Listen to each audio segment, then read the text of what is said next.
Hello, everyone. Welcome back to On Purpose, the #1 health podcast in the world because of each and every single one of you. Thank you so much for taking out time out of your day, out of your evening to be here, to learn and grow and advance your thinking. And like you know, every week I try and find guests that I believe are going to ask us thought-provoking questions, give us deeper insights to ourselves, and give us so much experience and abundance and wealth of insight to learn from so that we can learn from their lives, their mistakes, their failures, their successes, and most of all, their wisdom. And today's guest is someone that I've been really blown away by. I've met him for the first time this week, but he just has this natural humility, his natural grace. He's extremely kind-hearted. And it really blows me away when extremely successful individuals are so deeply, genuinely grounded and wanting to do incredible things for the world. So as you know, this week, I've been with the Arthur Blank Family Foundation. We've been at the West Creek Ranch here in Montana, and we've been discussing the state of well-being in America. And the person who's put this on is Arthur Blank himself, who is the best known as the co-founder of the Home Depot and was named by Forbes as one of the world's 100 greatest living business minds and Sports Business Journal's most 50 influential people in sports for the past 3 years. His business portfolio currently includes the NFL's Atlanta Falcons, MLS Atlanta United, the Retail PGA Tour Superstore, the Arthur M. Blank Family Foundation, and many, many more ventures. Arthur, I'm so grateful, honored, and humbled that you're doing this. Thank you for being here. Well, it's great to be with you. As I said to you the other night, I mean, you're the last person I see when I go to bed. And it's always very warming to hear your counsel and your wisdom. So thank you for sharing that with all of us. I appreciate it. No, thank you so much. I was so touched to hear that you'd been watching my videos without me even knowing. I have been. I love them all. The great stories. And kind of like you said the other day, we're talking about Albert Einstein, how the ability to take something that's very complex and has a lot of sides and edges to it and make it to where it's digestible and understandable by the majority of people. And I think that's a powerful asset that you have. And one that I try to remember as well, to try to make things a little bit easier for people to understand, and therefore, get through the points you're trying to make. You do it well, very well. Thank you so much. That means so much to me coming from you. And we're so happy and grateful to be in this incredible ranch this week, your space here in Montana. We have this incredible view, and even more amazing is the people that you've gathered and your team has gathered for this such an important conversation and cause. Yeah. Could you tell us about where this idea for this week came for you and what the purpose was from your perspective? Well, I think it was you were born out of a lot of years of my journey in terms of wellness and well-being, and I was a very competitive runner for many years of my life, and that that was great, but we transitioned out of that, and I do a variety of other things to keep myself physically and mentally in shape now, but we're living in very troubled times, and I'm talking about really on a global basis, nationally as well as globally. And despite our GDP, which we discussed the other day, as not being the real measure of happiness in a country, despite the growth of that, we've got a lot of issues that young people and older people are all struggling with. The fact that you met Laurie Santos from Yale University, and a quarter of the student body of Yale, 318 years old, was taking this course every year on how to deal with positive growth, how to deal with the stress in your life, et cetera. At Harvard, they have over 1,000 students every semester do a similar. So the reality is, it's not only with folks my age that are, why is the suicide rate double since 1996, 30%, I should say. But the young people today, thank heavens, are questioning themselves. What is my purpose? What's my purpose myself? What's my purpose in serving humanity? What's my purpose in what I'm doing? How do I connect all these dots in my life journey together? And so I think the idea was to bring together the best, the brightest, and the smartest. We have them all, starting with you, and many others that have incredible backgrounds and histories, and bring such knowledge and wisdom to the room And the idea was to bring together for us as a funder and other funders as well, are there ways that we can help move the ball down the field, to use, either of my football teams, American football or soccer as an analogy, but is there ways that we can put our shoulder to the wheel and do more than what is currently being done? Is there ways we can assist? And we do that within our own businesses, and we can talk about that later if you like. But beyond that, what's the scale? What's the impact? We've talked about that. Lord knows that if we make a difference in one person's life, that's a huge journey by itself. But reality is that these issues are of such scale, not only nationally but internationally, as we've heard from Dan Buettner, Blue Zones, and Ben Lido, Bob Walding, yes. and Bob Walding from Harvard. I mean, these issues are being questioned, throughout the world. So they're big time concerns that we have to face. Yeah, absolutely. And when I first received the invite and saw what the conversation was, I was just so happy and in awe that this was taking place. Yeah.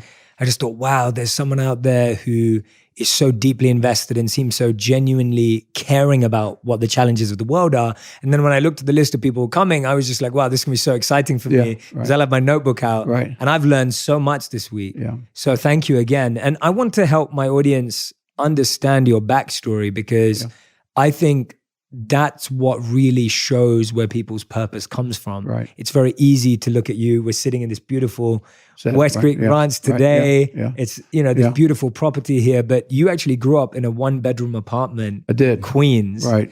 And you didn't move out until you went to college and didn't live in a home till age 32. Right, that's correct, yeah. And so tell us about how formative that experience was and what you learned from it. Well, I think it was very important in my own life. My father was a pharmacist, but I lost him when I was 15. He was 44 at the time, very young age. My mother was 37. She took over my dad's business and ran it. But, we didn't have very much. I mean, as I said, it was a 1-bedroom apartment shared by all 4 of us. We had a single bathroom. I mean, we were living in a very, very modest way. And but the one thing I remember clearly about my mother is that it was never about money. It was always about making a difference and trying to give back and trying to be involved in the community, et cetera. I mean, I wear this bracelet that I had made from our book. It's inscribed. You can't see it on here, but I wear one every day. It matches the color of what I'm wearing. I try to, but it says you only pass through once, make a difference. So, and that was the title of the book that she wrote. So I think that became ingrained in me, the notion of trying to make a difference, giving back, being connected to others in the community, and what have you. And we were not in a position to write checks then, but, writing checks is great, but doing the work itself and getting connected to the individuals that you're trying to serve is really the most rewarding part of philanthropy in my view. It makes it all come to life, makes it all real, gives it more purpose than just sitting and writing checks. Checks are important. Resources are important to make things happen and bring scale. But I think it's important to have that background. That, I would say, part of it, and my faith. I'm Jewish, and one of the expressions in Judaism is tikkun olam, which means to repair the world. Or tzedakah, giving and participating. So those were ingrained in me, even though when I went to services, you don't think you absorb all that. You obviously did, became a monk at 18, but a lot of the congregational meetings I went to, et cetera, I wasn't sure exactly but I was absorbing more so than I even really thought. So I think those things are very important in terms of my childhood. Yeah, that's incredible. And regardless of how little you had, Yep. your mother was always trying to find time and energy to give to the community in different ways. Right. I think those are really powerful messages. Yeah, and I think when I bought my first home, it was, $32,000. I was 32 years old. I remember telling my wife then, I said, look, I'm not going to embarrass us. I'll pay off the mortgage. I'll keep us current. Don't worry about that. I'll pay the bills, but we're never going to pay this mortgage off completely. I just, there's no way, so obviously that part of my life has changed. But remembering that and remembering that experience and what it meant to not have the kind of financial success that we have today, going back to those days, I think was a very important part of my own molding, if you will. Absolutely. I think perspective is so important. I remember when I was 9 years old, I visited India for the first time, and my father took me to the home that he grew up in. And he grew up in an area where they shared a bathroom with 30 other families. Yeah. His home was as big as this room, and that had 7 people living in this much space. And when I went outside, there were like bats and cockroaches and all this kind of stuff. And I was just like, I couldn't believe that that's where my dad grew up. Yeah. And compared to, we didn't grow up in a huge house in England, but compared to his home, our home was huge. Yeah. And so for me, it was so important, I feel, at 9 years old to see that. Right. Because it started making me feel grateful for what I did have rather than being ungrateful for what I didn't have. Yeah, and I think, just as your journey brought you at some point at age 18, I think it was, when you decided to, go on the journey of becoming a monk, you're affected by your background, your history, all the connecting points in your life. And sometimes they don't all seem to add up right at the moment, but there's a big puzzle going on in your head and in your heart and in your spirit that actually brings those things together. And it's, that moment of saying, aha, this is my purpose. This is really what I want to do. I feel at peace with this. I want to, go as far as I can down this road, take others with me, travel with others, et cetera. So I think it's been beautiful from my standpoint. Yeah. And tell us how then 5 years later at 37, you go from feeling tired of working at a regional hardware store to then going on to build the biggest. What does that process of thinking about it, making it happen, pushing forward look like? Well, we really weren't tired of doing it. It was a company that was called Handy Dan Home Improvement Centers, which was then the most successful home improvement center company chain in the United States, but it was owned by a larger company that was in financial difficulty. So when Bernie and I, my partner who co-founded Home Depot, we got fired actually. So it wasn't like, well, let's, it was a lot of political reasons, and that's a whole nother story. But beyond that, it was our chance really to live our lives over again from a business standpoint. And although those stores were the best run in the United States, we felt if we ever had to compete with a large, no-frills, down-market warehouse store, we really couldn't do it. So we said if we couldn't do that, and we were running the best company in that sector that time, let's try to develop that and go with that. And that was the birth of Home Depot, and started in 78. First stores were in 79.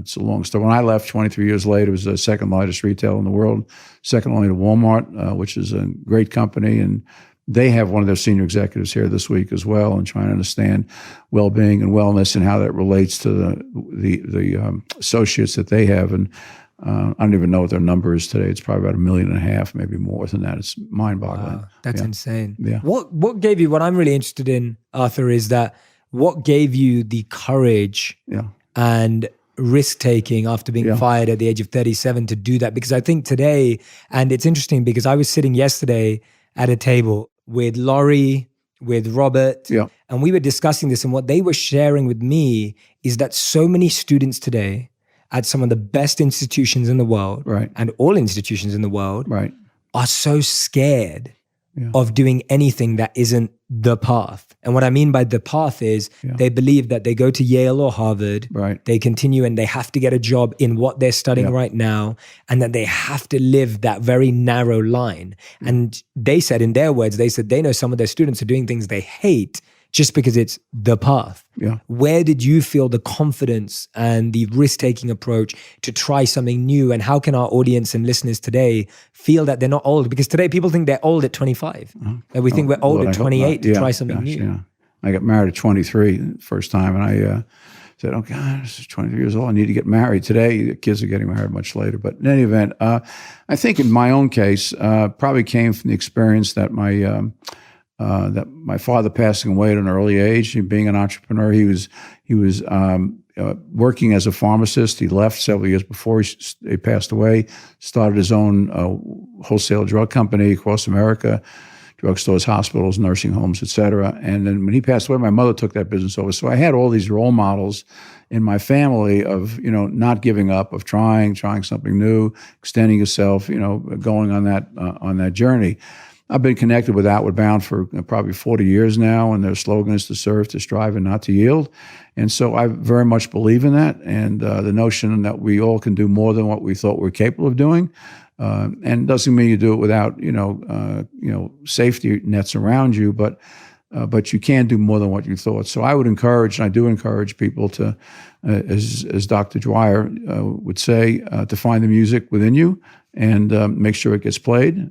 So I think, a lot of us have to find that, that music, if you will, that passion, that point of physical, mental, spiritual connection that makes us feel we're not getting up to work today. We're getting up to not have fun, but to do God's work, do our work, do work with purpose, service to others, etc. So I think, you try to find, and I encourage young people today to try to find. Don't worry about making money. If you're good at what you're doing, you're going to be fine. And money is really not the main attribute to happiness, as you well know. But I think doing what you find a passion for, serving others in some capacity, and being part of the greater community, not just of your family, which is obviously critical, but of humanity, brings you the joy and peace. And I think if you can find a business that in one form or another provides that service, I think you create a company. Expression I use to our managers that you want our associates to feel this company is really worthy of your life. I don't mean that in disrespect to religion or whatever else it may be, but they give you 8, 10, 12 hours a day, whatever it may be, but you want them to come to work and not have to think of it as work.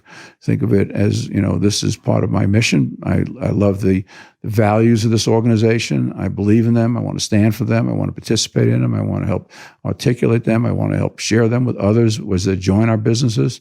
And I think that passion, and that commitment is what will bring a greater sense of joy. And hopefully, I'm thrilled really with Bob Walding here and Laurie Santos here as best examples, and many other universities. But this tremendous thirst that our young people have, who at the end of the day really are our future. The young people have to find a greater purpose, find themselves personally, and then find a greater connection to others in their community and humanity is something that I applaud. And that's why your work is so important, because you're part of the voices that young people everybody's listening to.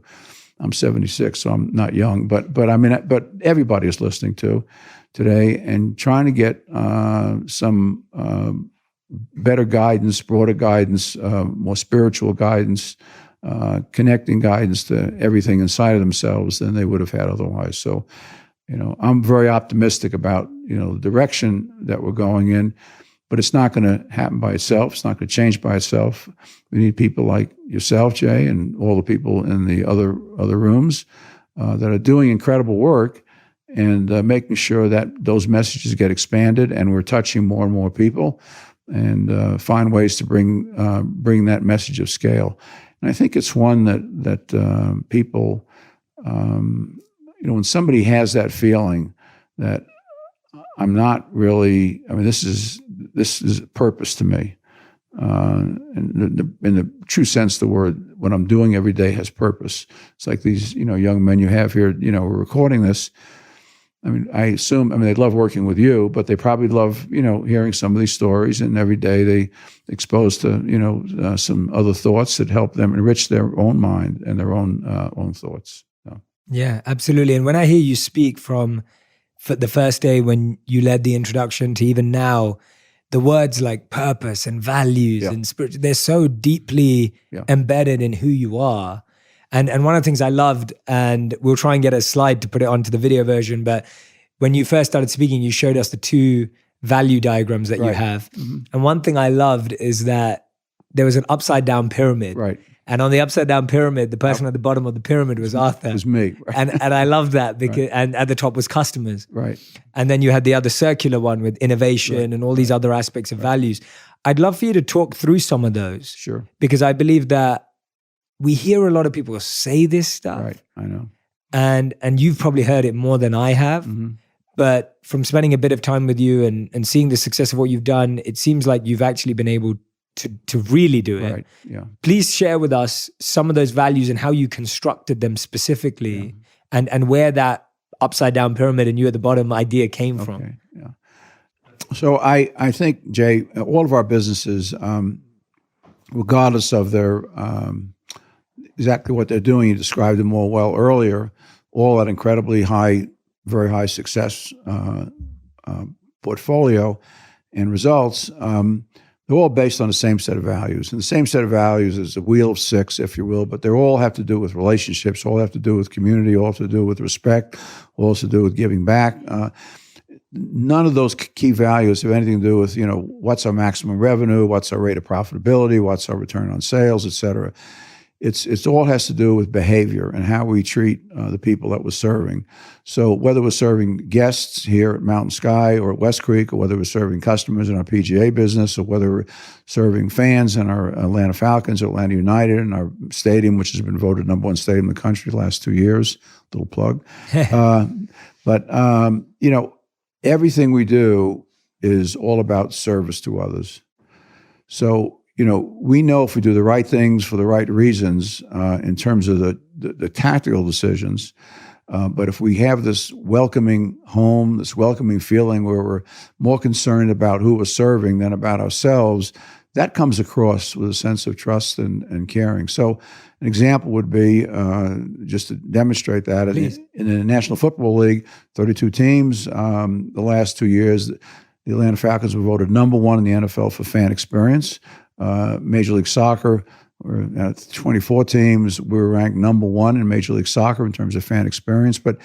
And a lot of it has to do with a lot of different things in food and beverage and our unique strategy in that regard, but in the setting in the stadium. But beyond that, it has to do with the fact that every single person in any of these venues that we're talking about feels like they're an honored guest, feels like they are, the reason we're there is to serve them. And I would say to you, our associates are compensated well. But having said that, their greatest compensation, in my view, is that, they're seeing people smile every day. They're making people's dreams come true. They're making people's problems go away, this sense of community, all of these things that we share and talk about.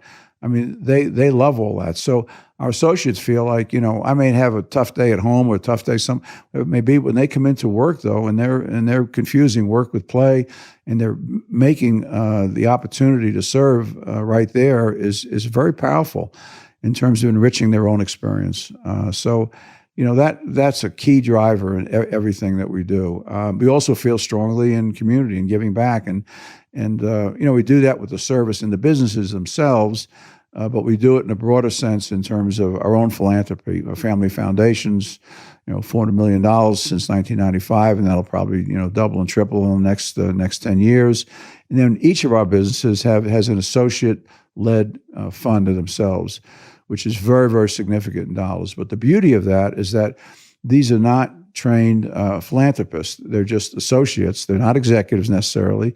They're trained, to how to go through evaluations, et cetera. They make the decisions. They're closest to the people they're serving. They understand the communities they're living in. They understand their industries incredibly well. And so they make decisions about, how much we're going to allocate in certain areas. And they do that work, and we support them. We don't guide them. We just, we give them X amount of dollars and they take care of it. The beauty of that is that the associates feel a tremendous sense of pride then, not just in their work, quote unquote, which is having purpose in terms of serving others, but also they're physically part of going out and doing site visits in a variety of settings and making decisions about, we've been blessed here, and how do we help others? How do we do this work and expand it? So to have that pride, that gives the associates even more purpose and more sense of that. And I've publicly said, from my standpoint, look, whatever's left over, 98% of my state is going to be going back through philanthropy, family foundation, my kids' foundations, these associate-led foundations, because I don't need any more clothing. I don't need any more of anything.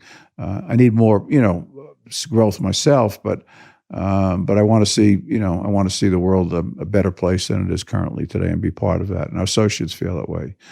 So the upside down pyramid, if you will, with guests, customers, fans on top and me on the bottom, reinforces the message that the people that are most important are the people that we're serving. It's not bunch of words. And we embody that. We tell stories around that, et cetera.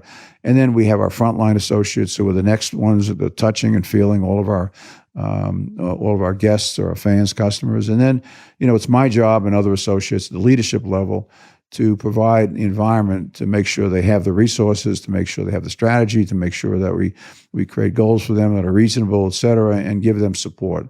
So, and your question, which is probably the best question that as a business person you ask, is that, often an entrepreneur has a vision and it's successful, but once they try to expand it, it becomes not successful. So, at Home Depot, we struggled with that as well. And we had 4 stores. I remember meeting with a gentleman from Goldman Sachs, who was the most highly regarded banker on Wall Street in the retail space. And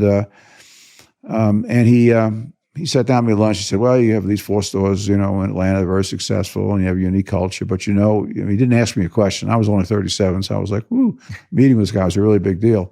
So he said, as you expand, you're not going to be able to maintain this culture. You're just not going to be able to do it. He said, because you guys are so physically involved in the level of training, the level of commitment, the level of their associates understanding your viewpoints on all this.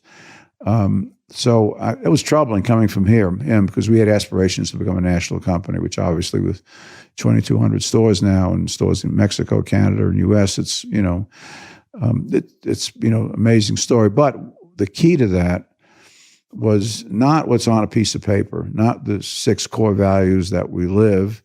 It was not really the inverted triangle, but the ability to make sure that what we would term, in case of Home Depot, was an orange apron, so it was orange, a lot of orange in our business, that our associates, bled orange, if you will. And what that means is that they understood the values. We didn't make them write them down. We didn't make them, they don't know to say them exactly in this order, but did they live them?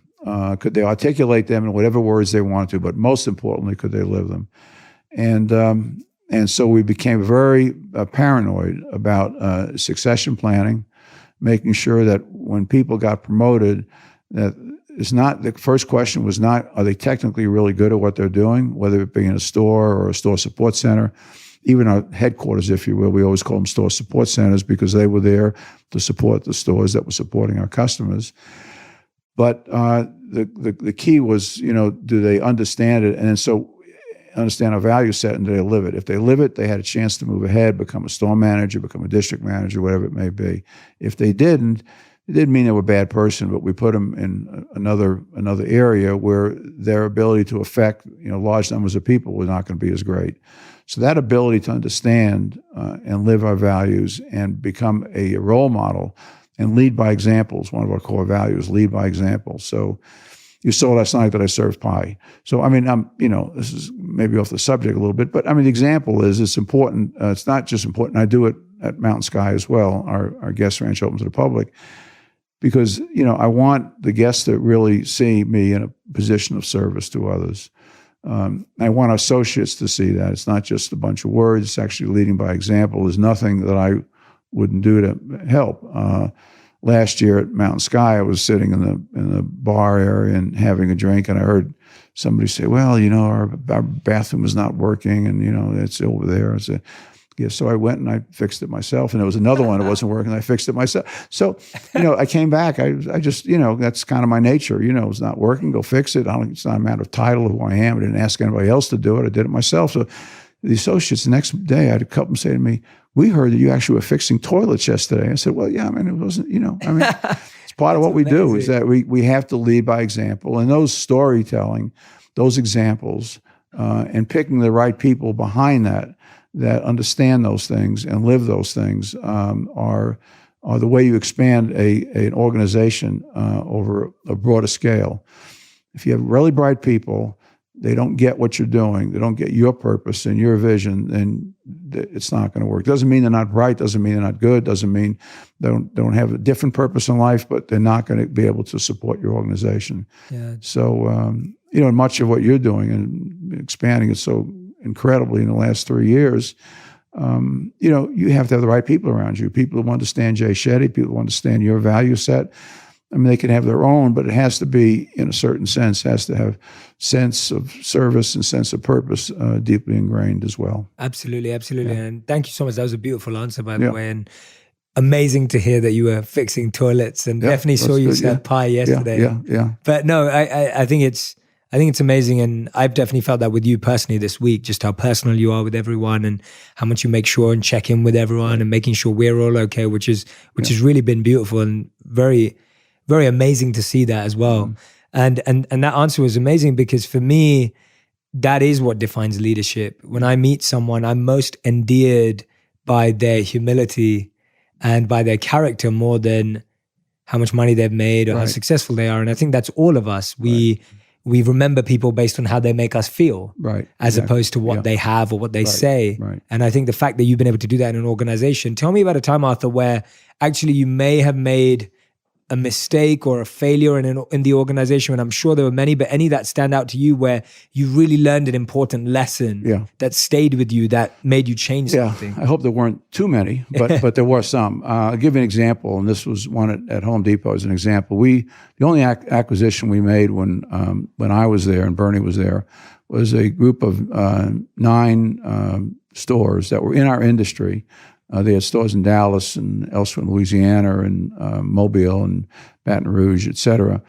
And so we acquired the stores, and then what our decision was that we didn't want to lose the volume that they had. It was a fraction of the volume that we had, but we didn't want to lose the volume. We were very paranoid about losing volume, focused always on revenue. And so we decided to keep them open and change the stores. So it really was kind of like changing tires on a car that's going, even 30 miles an hour. It gets very ugly, very difficult to do, et cetera, et cetera. So when we reopened the stores, we realized we had, physically, we had changed the stores. They looked like traditional Home Depot stores, great stores.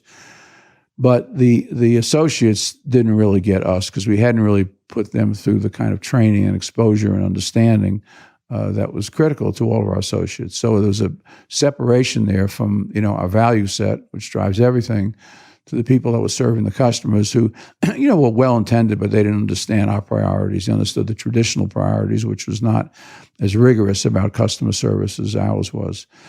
So we ended up closing those stores for a short while and, putting everything on pause, taking all the associates, training them, doing everything we had to do, et cetera, et cetera. When they reopened as our Home Depot store. So I think that was an example of where we got a little ahead of ourselves. And probably, forgot to check certain boxes that we needed to check. Another example, and both in our PGA business today is a good example.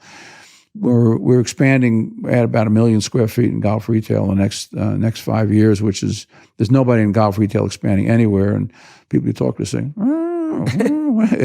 but it's been extraordinarily successful. But the point is that those stores require a high level of service and people understanding the industry, club fitting, ball fitting, et cetera, and relationships to customers, et cetera. So to our guests in the store. So, we take a lot of time now in moving a large group of people to the new store to make sure that we don't make that mistake again. So those number of people can train the additional 40, 50, 60 people that we're hiring and making sure that they get our culture.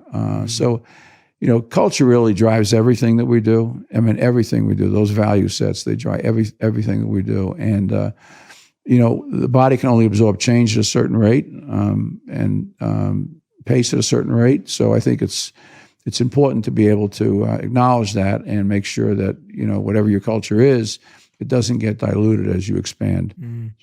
More often than not, it does happen. I've had some experiences, and one other example of that, when we went at Home Depot, when we started to expand into the Middle West, we went to Detroit with a group of stores, and we realized then we were opening up stores. We had a store every day and a half, and that we couldn't really sustain that rate of growth. So we went to the board, Bernie and I, and we said, look, we've decided we're going to maintain a growth rate of no more than 25% a year. It had nothing to do with financial modeling and everything. It had to do with how many associates could we impact, hire, impact, train, make sure they understood our orientation, became Home Depot fanatics, blood orange, all those things we asked them to do. We said that's the most that we can possibly do. So we we kept our growth down to a point that we can still produce the kind of success and deliver the kind of experiences in all of our businesses. Yeah. Same thing happens out here at the ranch, is that we've made some adjustments over the years. We do it very slowly, very modestly, because we don't want the experience to change, and we want to make sure that everybody's ready for the change. Absolutely. Absolutely. And that's amazing advice for all of us. Anyone who's listening or watching right now and is growing a small team into a larger one, an entrepreneur that's expanding their business. Right. Culture is that thing that's going to make sure that you succeed in the long run. Yeah. And it's so easy to hire fast and hire quickly. Right. And I know Alex and I, and with the businesses that I work with right now, we're actually some of the slowest hiring people in the world. Well, and it's terribly important. I mean, I had a CEO of a major competitor of ours meet with me once. I was actually playing golf over at Augusta as a guest, and he was there.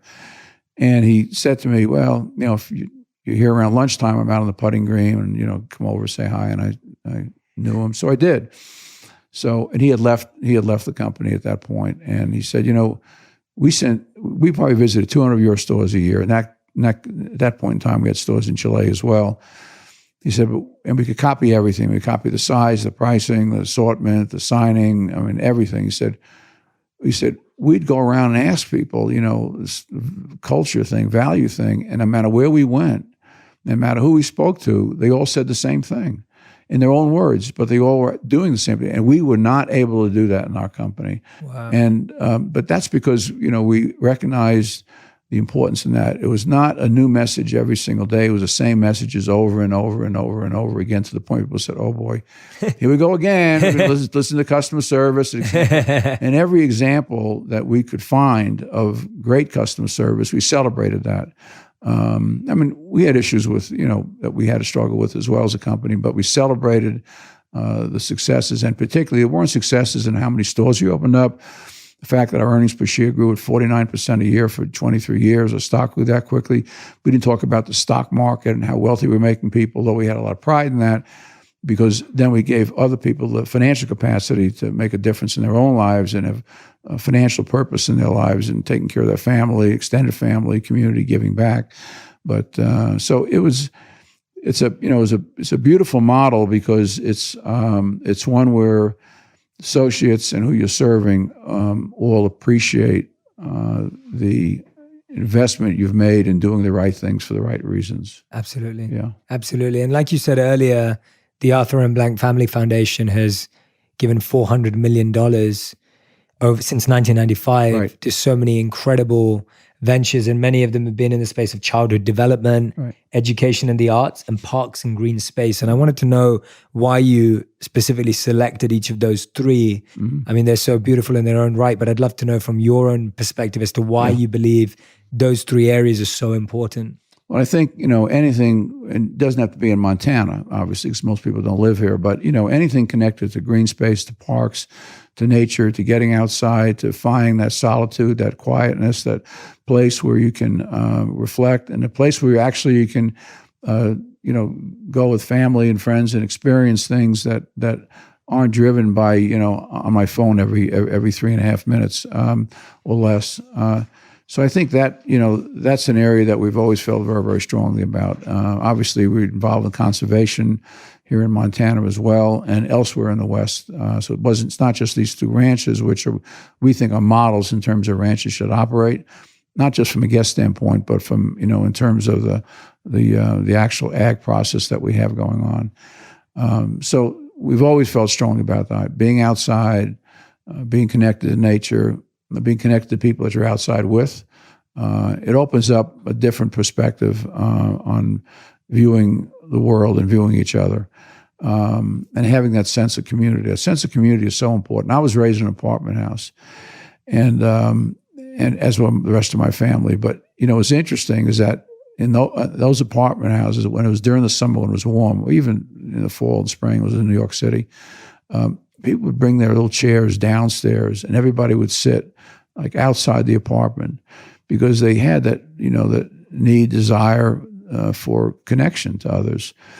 And I think that's true whether you're living in an apartment or whether you're living in a home or whether you're living. So we at our ranches, we don't promote the use of technology. Sorry, Jay.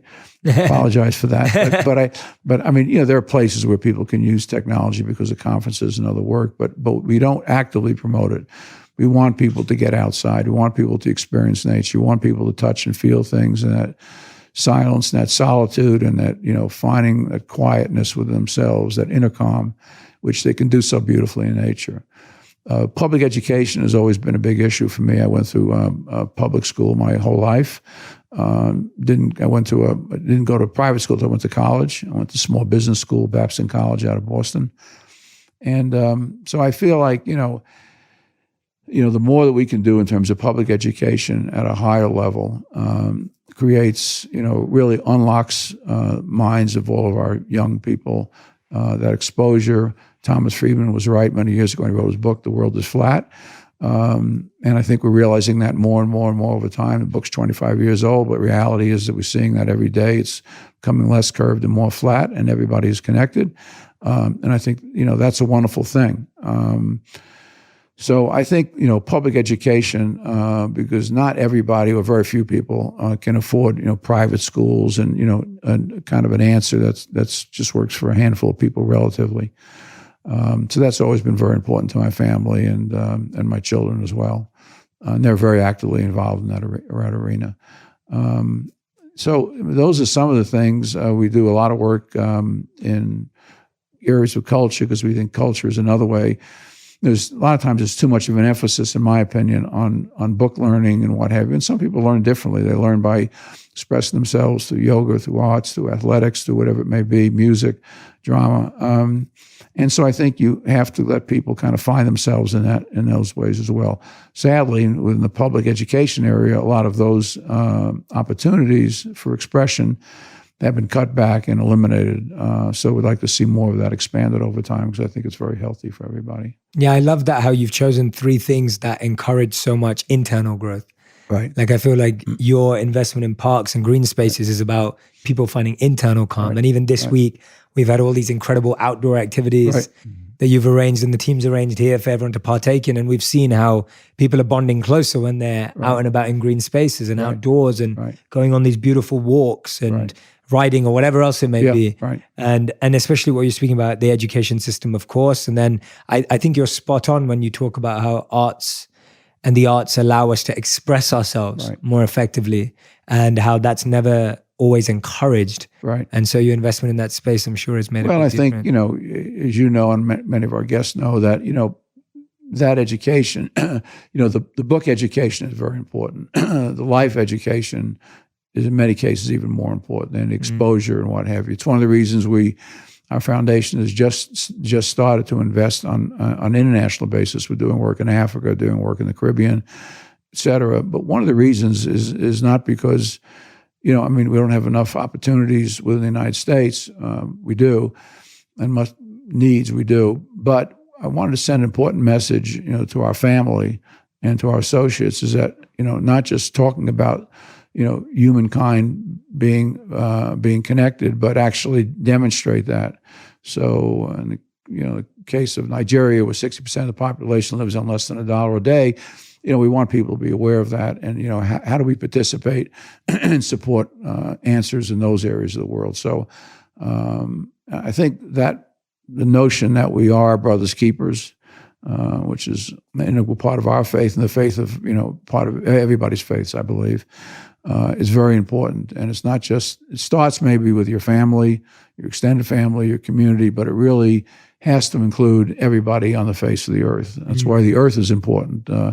You know, the earth is important because we all live here, because we got to take care of it a little better than we have been. Absolutely. That resonates so strongly with me because one of the reasons why I became a monk and one of our teachings was that you became a monk and you were free from your basic family responsibilities so that you could see the whole world as your family. Right. And so that you could go and extend yourself even further. Right, yeah. And I think it's beautiful to see you do that. I mean, you have 6 children and six grandchildren. 6 grandchildren. 6 and 6, right? Yeah, 6 and 6. Yeah. What is the and legacy? Several dogs. A couple of dogs as well. Yeah. Amazing. And horses. And horses, yes. What are the what is the legacy that you're hoping that they're going to carry forward to the future generations as the foundation grows? Well, and the I work don't, grows? I think it's important for them to find themselves. They need to climb their own mountains. They need to explore themselves. They need to, fall down and pick themselves up. They need to learn deal with adversity and growth, both physically and personally.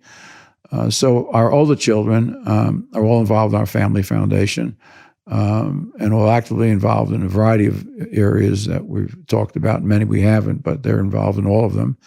In addition to that, each one is starting their own foundation now, much smaller, but I want to make sure they know how to evaluate, make sure they know how to do their work, et cetera, because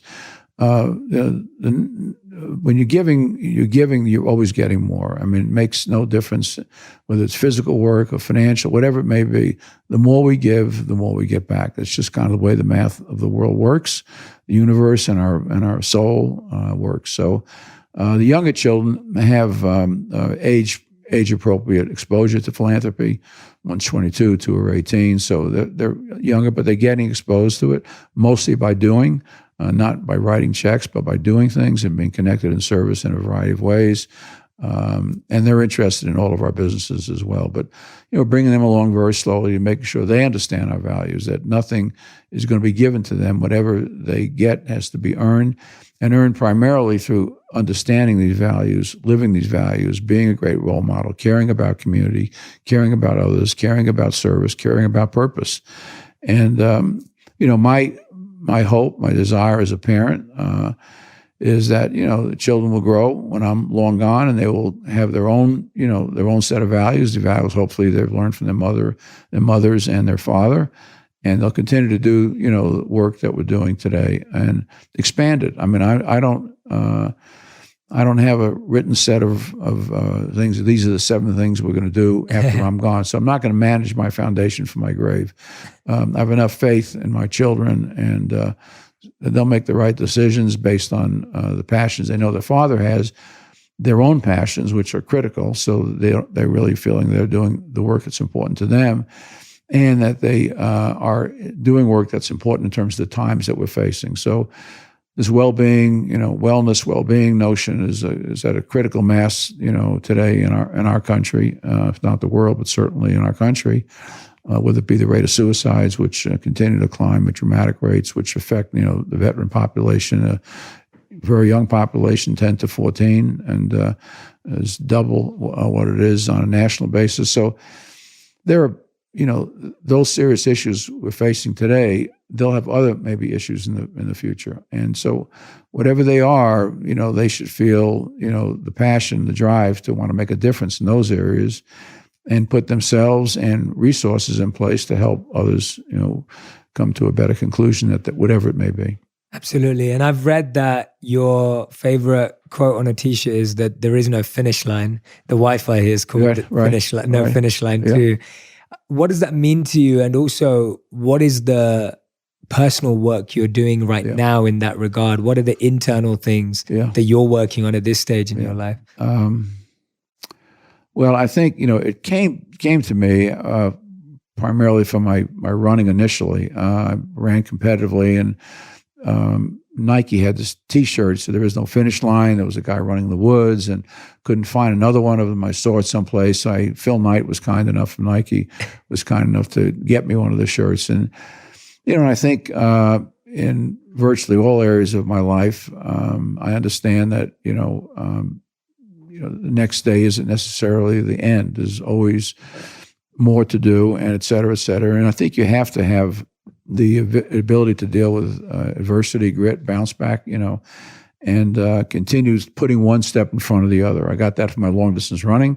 You probably got that from your monkhood, and maybe athletics as well, and other areas of your life. But the ability to understand that these problems that we're facing are not, you're not in and out in 5 or 10, 15 minutes. It's not a transaction. It's about relationships. All of our businesses are that way.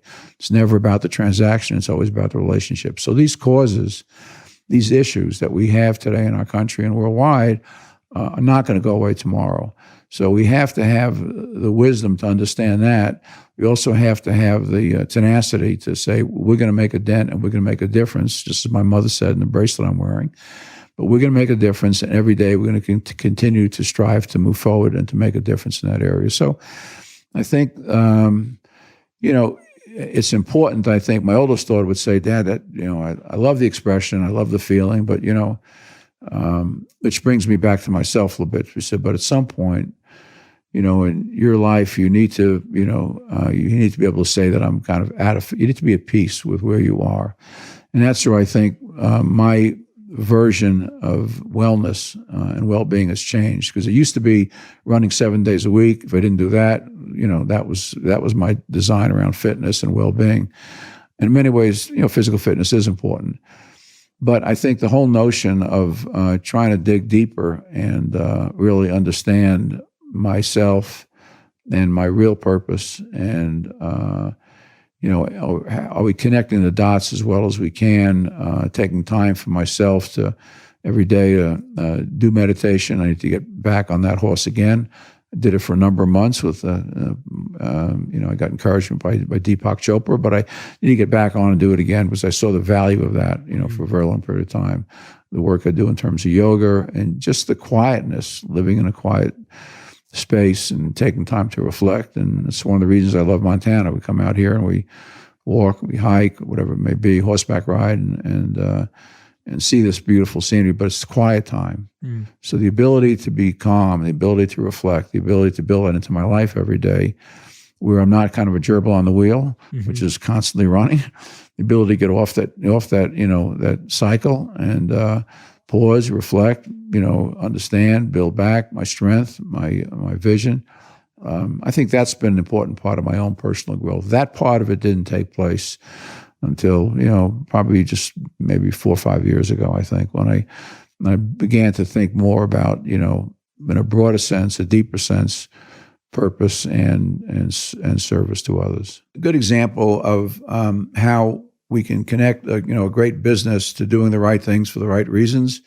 We built a new stadium in Atlanta, Georgia, the Mercedes-Benz Stadium, voted the best sports facility in the United States in the last 2 years and maybe in the world. But it's built in downtown Atlanta, which is magnificent today, but there's a part of downtown Atlanta, the west side of Atlanta, which is the birthplace of Dr. King, birthplace of many civil rights leaders, that has gone, downhill for the last 30 years. Unlike most other areas in Atlanta, when I moved there were 1 million people. Now there are over 7 million people living in Atlanta. And so we set out from the very beginning with saying, look, we're going to build the best stadium in the world that's designed around the people that we're serving, the guests that are in the stadium. There's no question we're going to be 100% successful at that. And I met with a lot of people from the religious community who said, I said, well, how does this create a situation where we can create a rising tide will float all boats, all these communities that are connected to our stadium, but have fallen backwards, slid backwards. And they said, it's not about buildings, it's about, human capital. So we spent 3 years, actually, because one of our key components of our values is to listen, to listen and respond, whether it be people who are serving our businesses or people who are serving through the foundation. So we walked the streets of the West Side, met with neighborhood groups, and, basically didn't say very much. We just said, look, we're going to build this magnificent stadium. We want it to be a positive force in your lives. We're done talking. Now you tell us, what is it that's important to you? What's important to your community? What's important to your family, et cetera, et cetera. And, it wasn't a list of 100 things. It was a list of 4, 5, 6 things that were really critical to them. And so we made it clear from the very beginning that, the stadium project will take us 7 years from the design, the thinking about the structure, et cetera, to building it. But this is going to be a 20, 30-year process. That's where there is no finish line kind of fits in as well. And so we spent a great deal of time listening and then responding. And one good example is a program called What West Side Works. One of the things that everybody said in the community, we need jobs. We don't have jobs, and that affects us in a whole variety of ways. So we trained. We had over half the people living in those zip codes applied for this program called West Side Works. We've taken in probably close to 1,000 have been trained, and the training really is to give them the life skills and the work skills so they can be successful, not just on one project. So whether it be in construction or food or baking or nursing or IT, whatever it may be, whatever their interest was, we did all that training, and then we put them to work. So a lot of these training programs where they fall down is that they train them, but they don't make the connection to it. They need a job. I really need a job. So our notion was every single person who graduated this program was going to actually have a paying job and what have you. So, Amazing. When whoever it may be went back in their house, and it was one individual I remember, his name was Lloyd. It was a great story about he was a tattoo artist, and he had 3 children, single father. And, because of the nature of what he was doing, he wouldn't be home in the evening. So his kids would go to school, come home. He was not home. He was out, doing his trade. And so he went through this, became part of the construction crew that helped build the stadium, and now was working with construction in a variety of other areas. But he had a regular job, came to work at 8 in the morning, worked till 4, 3, 5 in the afternoon, whatever it may be. Then he was home in the evening. So he was making money. He was walking in the door. His chest was, out. His shoulders were back. Smile on his face. His kids said, it's not just financially, but his ability, self-confidence, and his ability to say, I can make a difference not only in my life but now in their lives. That story was told probably 1,000 times over on the West Side, and that's we understand it's a longer journey. We understand human capital and human capacity takes time to nurture and to help grow. But we're equally committed to that, and that's true with all this community work that we do. We try to identify not what we see, as the needs, is really what the needs are by the people that are living these communities. Yes. Sometimes foundations make a mistake, and they operate, say, from Atlanta, and they throw Scud missiles here, there, and elsewhere. Good works, I should say, here, there, and elsewhere, but they don't really understand the pulse on the ground. What's actually happening? What does it mean to live that way? And so we spent a lot of time, most of our time, in starting our evaluation work by understanding what is it that the people that we're serving, what is it that they're saying, not what we're saying, what are they saying, where do they feel that they need help and support. And obviously we're trying to, teach people to fish versus, giving them fish. And so that's one example of a beautiful story that found business model that was fabulously successful, but a community involvement that's been incredibly successful as well. So we make emphasis there on education, on health, on their financial services to understand what loans mean, how do you pay them off, how do you do a variety of things, financial planning, et cetera. So that's just one example, but there are many, many other examples of that. But and it's this connection of between those kind of things give our associates a tremendous sense of fulfillment and purpose in their own lives, because they see I'm part of an organization. It's not just about how many medals, how many awards, how many wins, how many whatever it may be. It's about how do we win the Super Bowl of life every year, which I tell our football players. So you have 11 guys on the other side of the line. You may not win the Super Bowl every year or the MLS Cup every year, but we can win the Super Bowl of life every year, because there's nobody on the other side of the line, defending us from doing that. So we see the opportunities, our players, coaches, staff, organization, and they have a tremendous sense of pride in that. Yes. The whole issue of social justice in the NFL today, which has been incredibly important.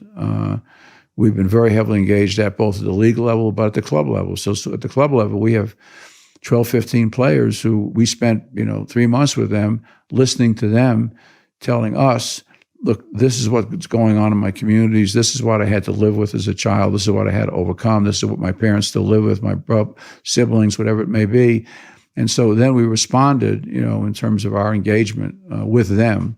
So it's not like us doing for them. It's us doing alongside them, connected to them, shoulder to shoulder, where they feel like, we're in this together.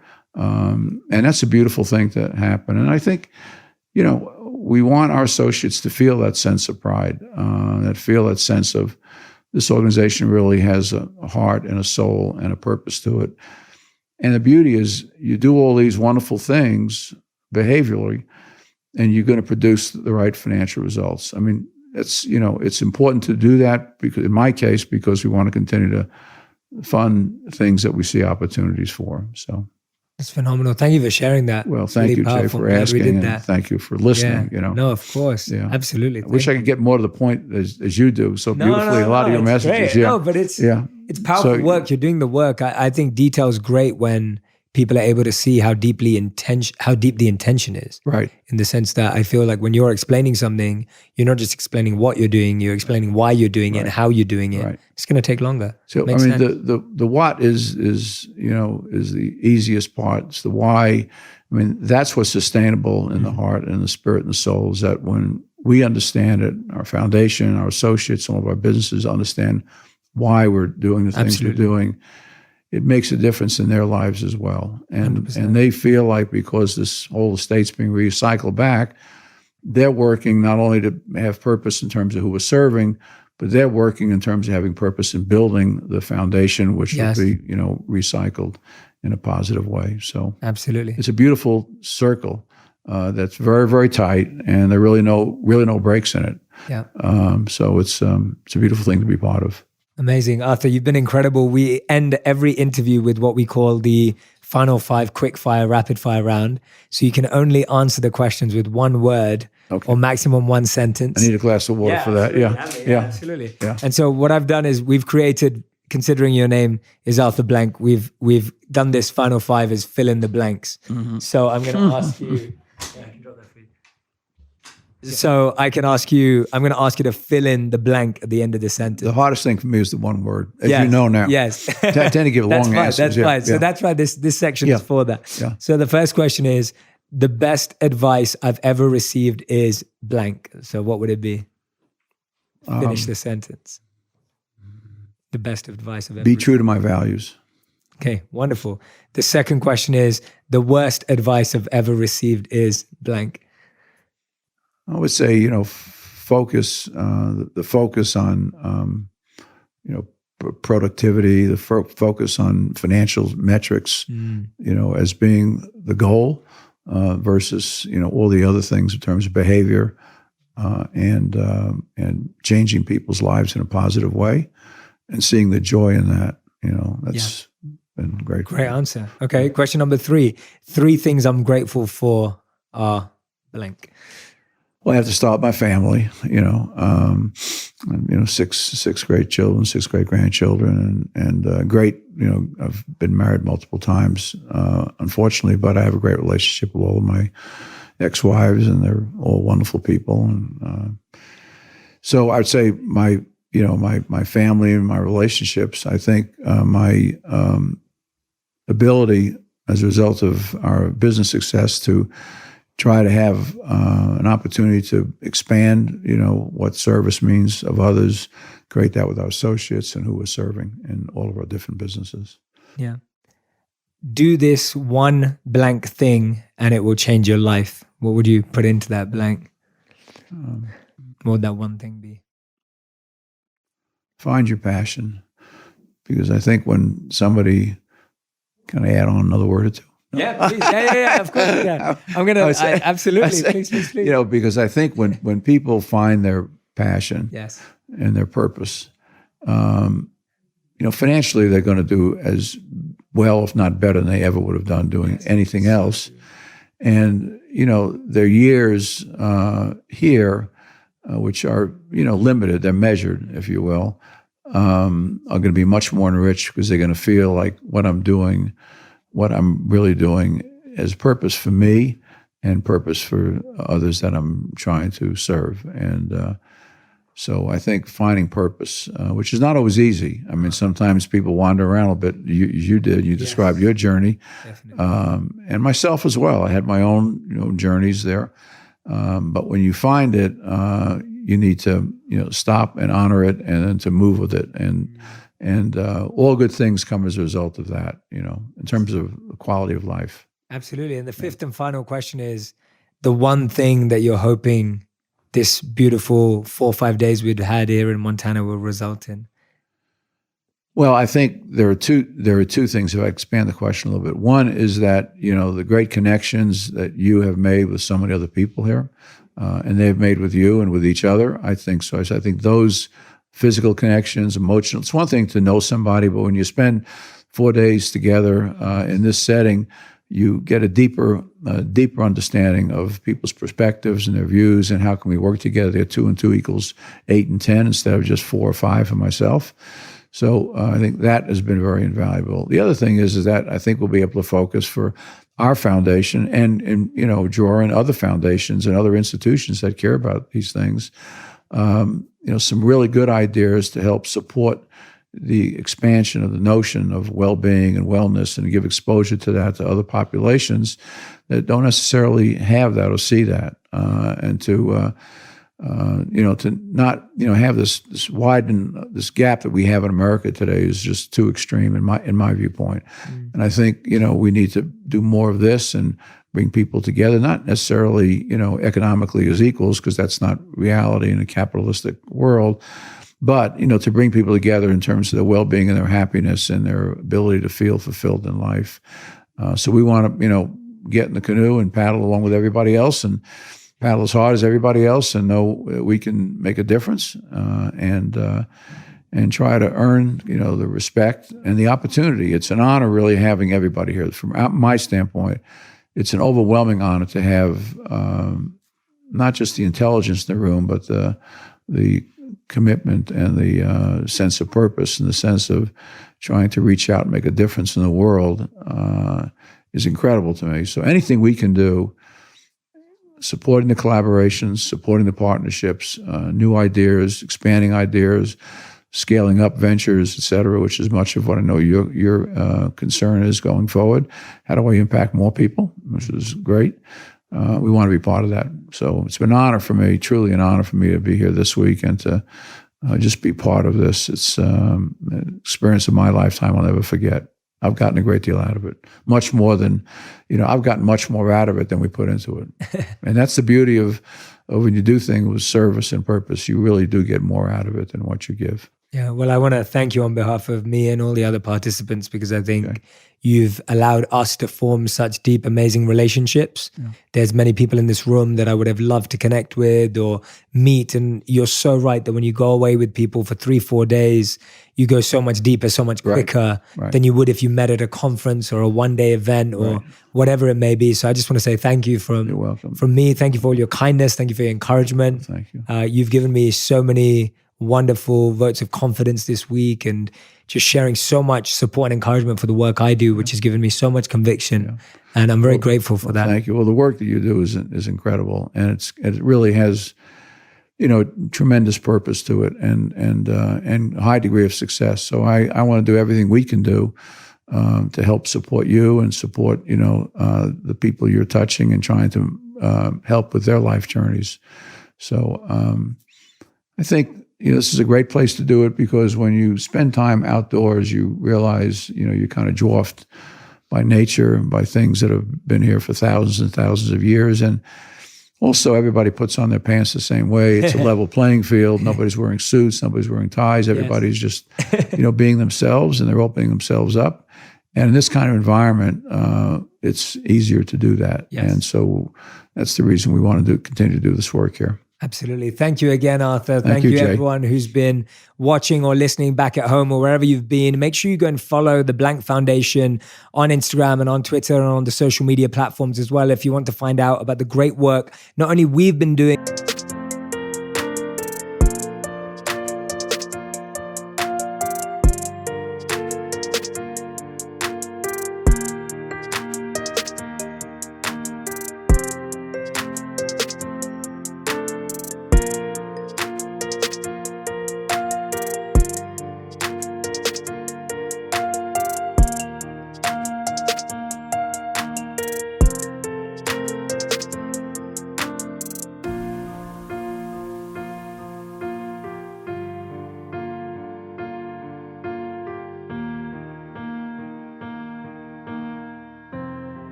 but all the other incredible work that the Arthur M. Blank Family Foundation does.